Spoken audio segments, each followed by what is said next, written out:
தமிழ்நாட்டில் டாஸ்மாக் கடைகளை அதிகப்படுத்திவிட்டு தொலைக்காட்சியில் குடியை கெடுக்கும் என விளம்பரம் செய்வதில் என்ன பயன் என தமிழக அரசுக்கு நீதிபதிகள் சரமாரியாக கேள்வி எழுப்பியுள்ளனர். தேனி மாவட்டம் பூதிப்புரம் கிராமத்தில் ஏற்கனவே 3 அரசு டாஸ்மாக் கடைகள் செயல்பட்டு வரும் நிலையில் தற்போது 4வது டாஸ்மாக் கடை அமைக்க முயற்சி நடைபெற்று வருகிறது. இதனால் பெண்களுக்கு பாதுகாப்பற்ற சூழல் உருவாகுவதுடன் சாலை விபத்துகளுக்கும் ஏற்பட வாய்ப்புள்ளதால் புதிய டாஸ்மாக் கடை திறக்க தடை விதிக்க கோரி உயர்நீதிமன்ற மதுரை கிளையில் பொதுநல மனு தாக்கல் செய்யப்பட்டது. இந்த மனு நீதிபதிகள் வேல்முருகன் மற்றும் ஜோதிராமன் ஆகியோர் அடங்கிய அமர்வில் விசாரணைக்கு வந்தது.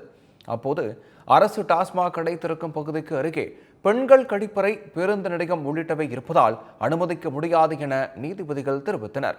மேலும் இருக்கும் மதுபான கடைகளை குறைக்க நடவடிக்கை எடுக்காமல் மதுக்கடைகளை அதிகமாக்குவதால் என்ன பயன் என அரசுக்கு நீதிபதிகள் கேள்வி எழுப்பினர்.